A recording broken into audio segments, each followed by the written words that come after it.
Caitlin Clark was already carrying the WNBA on her shoulders, as you were fully aware. She has been doing it while suffering from 4 different injuries, it turns out. A bruised quad, a damaged groin, and a medical staff that seems more concerned with appearances than results. And it is now at last catching up with her. There are issues with the Golden Girl women's basketball team. She's finally had enough, not simply because she's injured. Let's go back. According to the Indiana Fever, it was routine. They informed the media of this. They provide the information in their injury reports, as if this were only a small adjustment, perhaps some pain, and nothing to be concerned about. However, the rumors were more widespread within league circles. The truth was far worse, according to medical insiders. We're talking about NBA-level experts. Clark sustained 4 different injuries to his lower body. There are 4 strains in the groin, 1 on each side. A quad strain, a compensatory pattern that was impairing her range of motion. Additionally, they continued to play her through it. Subscribe if you want to see the full article without any filters. And you had better subscribe if you plan to stay for the next meltdown. The league spokesperson is being handled like a practice group. Let's be honest about this. If this were Steph Curry or LeBron James, they would be resting for at least 3 weeks in a hyperbaric chamber, consuming recovery shakes, and undergoing zero-gravity rehabilitation. However, the biggest star in the WNBA, Caitlin Clark, was trotted back onto the court as if nothing had happened, remained in the rotation, and was instructed to persevere. All because she couldn't afford to sit, according to the team and possibly the league. She gave it her all until her body failed them because they wanted her on the court to increase ticket sales, viewership, and headlines. The reality of groin strains is something that nobody wants to discuss. Let's take a moment to discuss science. Sprained ankles are not the same as groin injuries. They aren't something you can ignore. These are very sensitive, slowly healing soft tissue injuries that, if not treated carefully, can develop into chronic conditions. It cannot be simply taped and iced. You require organized rehabilitation. You must get some rest. You need to have your mechanics checked every second because as soon as your gait shifts to adapt, you suddenly sustain another injury on the opposite side. Caitlin experienced precisely that. A single groin strain turned into 2. The quad followed. Next came the limping. Then, during a game, the breakdown. It appeared as though the calmest, most assured player in women's basketball had finally reached a wall when she was caught on tape. Furthermore, who was present to apprehend her? No one. Not the league, not the Fever's front office, and not even her coach, who continued to use rotations that weren't appropriate for a player recovering from several injuries. Well, what was Caitlin up to? She left the team doctors and joined the actual ones to take charge of her own healing. Sources familiar with the matter claim that Caitlin is currently looking for outside medical advice, NBA veterans, elite orthopedic physicians, and regenerative medicine specialists. We're not simply talking about clipboard bearers. We're talking about physicians who have dealt with MVPs. These are the specialists who recommend innovative therapies including cryotherapy, PRP therapy, and stem cell injections. This is a severe matter. To be honest, it's the only way she can get through this since it's dangerous to play with a groin injury. It is career sabotage to play through 4 injuries at the same time. Why did things go wrong in Indiana? Medical mismanagement is not the only issue here. This relates to the culture of the organization. The Indiana Fever didn't seem to know what they had from the first day. Caitlin Clark was chosen as the team's and possibly the league's face. They treated her like any other rookie, throwing her into a losing system, asking to solve it overnight, giving her a lot of minutes, physical matchups, and never-ending media commitments, rather than shielding her, supporting her, and managing her minutes like a long-term investment. They requested more even though she was limping, claimed to be in pain, and continued to deliver despite dropping dimes and using up all of her logo threes. That's not being a leader. Exploitation is what that is. Her off-season weight gain is both a boon and a bane. Caitlin's body, or more precisely, how rapidly it transformed, is also a contributing factor in the issue.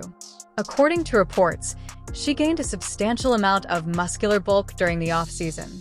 In many respects, it succeeded in assisting her in adjusting to the physicality of a league. However, that change has a reverse side. Gaining strength quickly can change your biomechanics, which includes your stride, lift, cuts, and method of moving. Injury cascades begin to appear if your neuromuscular system does not adjust at the same pace.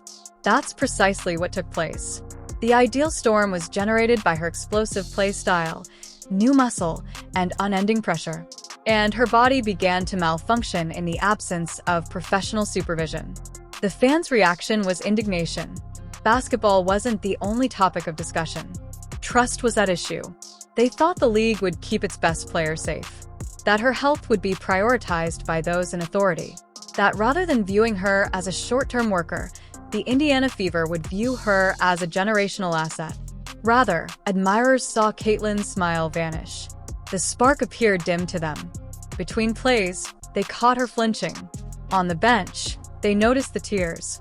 This player plays through contact, fouls, double teams, and maintains her composure without ever displaying any signs of pain. The fans realized something was very wrong when she eventually broke. The whole view. This is more than simply a Fever issue. It's a WNBA issue. This is when things become even more annoying. There is more than one team involved. The WNBA has a history of underfunding medical assistance, not having charter aircraft, exposing players to poor recuperation conditions, travel fatigue, and insufficient off-court care. The one player too well known to overlook is Clark, who just so happens to be the canary in the coal mine. But don't worry, anyone could experience this if it didn't happen to her. This problem is systemic, and if the league doesn't evolve, it won't just be Caitlyn's career at jeopardy. It will be the legitimacy of the WNBA. The good news is that Caitlyn is still receiving the proper care and is not even close to being done. Additionally, we are discussing a true world-class recovery. She is able to recover more powerfully than before. Although they might be challenging, properly treated groin injuries do not spell the end of a career. Furthermore, Caitlyn is doing more than just physical therapy. She is re-establishing her boundaries, her team, and her authority over her own narrative. She no longer has naive faith in the system. She's making it herself. What is the league's next move? The WNBA now has the initiative. Do they back their celebrity? Are they aware of their part in this mess? Do they improve team medical staffing, establish league-wide injury protocols, and make sure that no player, especially not their top recruit, is placed in this situation again? Or do they continue to act as if nothing is wrong? Because if they go with the latter, Caitlyn might not stay in Indiana, the sponsors won't remain faithful, and the fans won't remain silent. The story of Caitlyn Clark is rapidly expanding beyond athletics. It has to do with working conditions, about the agency of athletes, and what transpires when those in authority realize that their resources are human. She is more than a ticket machine or a highlight reel. She is a competition, a person, and a 22-year-old lady whose body is begging for attention. And now that everything has happened, perhaps the league will begin to pay attention. Because the fans are making it very evident whether Caitlyn Clark's injury is the cost of the WNBA's ascent. It's way too high. This is the awkward reality that none of the WNBA front offices want to acknowledge. Before Caitlyn Clark's freshman season was even complete, they almost ran her into the ground. The top-selling jersey, the main attraction in women's basketball, and the reason why half of the league's games first sell out. The one athlete who could single-handedly elevate the WNBA's media rights, fan base, and global relevance. And how did they handle her? They played her too much. They did not adequately safeguard her. And until it's too late, they disregard the warnings. Because if you pay close attention to Caitlyn's first few months in the league, you can hear it if you look past the excitement, the record-breaking numbers, and the venues that were sold out. A body being pushed too hard and too quickly in a lead that wasn't prepared for pressure while holding a generational talent. The creak, the grind, the strain. Clark never received rookie treatment. She was given life-saving treatment. Let's be honest. Caitlyn wasn't only a beginner from the start. She served as a business strategy. The Indiana Fever had one of the league's poorest records when she got there. Poor ticket sales and little media coverage. The games are treated like background noise by national broadcasters. Then everything changes when Caitlyn Clark appears. The Fever are suddenly at the top in TV ratings. records for franchise attendance are being broken. You may find them on ESPN Weekly. How did the franchise use that momentum, then? They had a rough ride. They relied on her in every way.